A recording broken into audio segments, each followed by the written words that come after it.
Hi friends, welcome to my kitchen. இன்றைக்கி நம்ம பண்ண போகிற ரெசிபி பூண்டு சாதம். பூண்டு குழம்புல நிறைய போடுவோம்.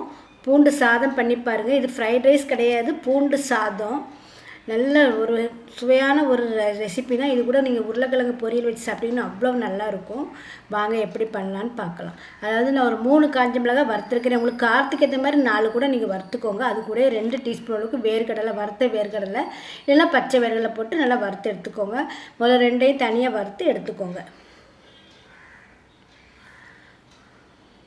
ஃபஸ்ட் டைம் இந்த வீடியோ பார்க்க லைக் பண்ணுங்கள், ஷேர் பண்ணுங்கள், கமெண்ட்ஸ் கொடுங்க, சப்ஸ்கிரைப் பண்ணுங்கள், பக்கத்தில் இருக்க பெல் பட்டனை கிளிக் பண்ணுங்கள். அடுத்தது வெறும் கருவேப்பிலை. உங்களுக்கு எவ்வளோ கருவேப்பிலை போடணுமோ நான் எவ்வளோ போட்டாலும் டேஸ்ட் நல்லாயிருக்கும். அதனால் நீங்கள் உங்களுக்கு ஏற்ற மாதிரி நீங்கள் இது கருவேப்பிலை போட்டுக்கோங்க. அதையும் நல்லா ட்ரை ரோஸ்ட் பண்ணி எடுத்துக்கோங்க. அதுக்கப்புறம் மிளகு, சீரகம் 1 டீஸ்பூன் மிளகு, 1 டீஸ்பூன் சீரகம் போதும். ரொம்ப ஸ்பைஸியாக இல்லாமல் நல்லாயிருக்கும். நான் வெறும் மிளகாத்தூள் வேறு சேர்த்துக்கிறதுனால 1 டீஸ்பூன், அதாவது 1 கப் ரைஸுக்கு நான் பண்ணியிருக்கிறேன். நீங்கள் அந்த மாதிரி மெஷர்மெண்ட் வச்சு பண்ணிக்கோங்க. கூட குறைய நீங்கள் வச்சுக்கலாம் பாரு.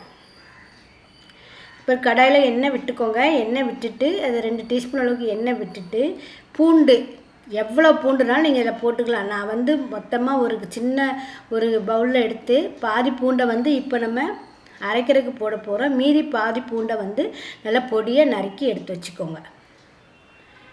பூண்டு கொஞ்சம் கலர் வாடுற வரைக்கும் வறுத்தா போதும்.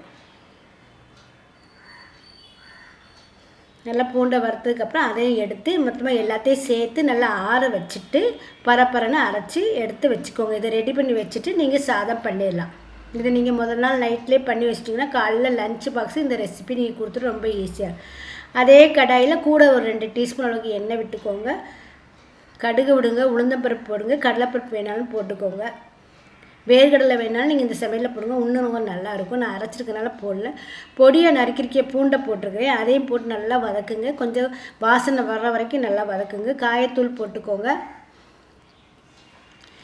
நல்லா வதக்கிக்கோங்க. சாதம் நான் உப்பு போட்டு வேக வச்சுருக்கனால நான் சாதத்தில் உப்பு போட்டு வேக வச்சுருக்கனால நான் உப்பு சேர்க்கலை. நான் உப்பு கம்மியாக சேர்க்கறதுனால உங்களுக்கு எப்போ தேவையோ நான் சொல்கிறேன் அந்த நேரத்தில் நீங்கள் உப்பை மிக்ஸ் பண்ணிக்கோங்க. கருவேப்பிலை போட்டுக்கோங்க. நல்லா வதக்கி விடுங்க. இப்போ நம்ம அரைச்சி வச்சுருக்கிற மசாலா போட்டு நல்லா கிளறி விடுங்க. இந்த ஸ்டேஜில் நீங்கள் உப்பு போட்டுக்கலாம்.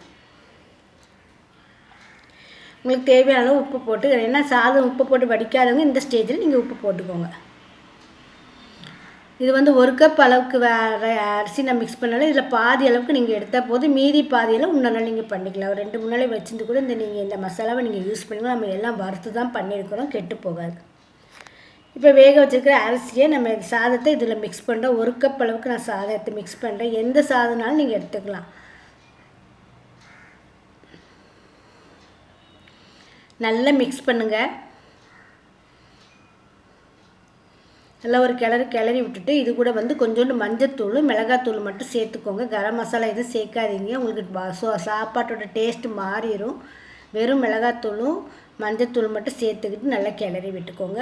அதுக்கப்புறம் கொத்தமல்லி தூவி பருமாறுங்க. சுவையான டேஸ்டியான உங்களுக்கு பூண்டு சாதம் ரெடி ஆகிடுச்சு. இந்த ஸ்டேஜில் உங்களுக்கு பசங்களுக்கு முட்டை சேர்க்கணும்னா ஒரு 2 முட்டையை நீங்கள் நடுவில் உடச்சி விட்டுட்டு நீங்கள் சேர்த்து கிளறி கொடுங்க. பாருங்கள், சான்ஸே இருக்காது, அவ்வளோ டேஸ்ட்டு இருக்கும்.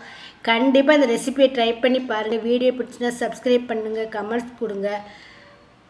மீண்டும் ஒரு நல்ல வீடியோ உங்களை சந்திக்கிறேன். பாய்.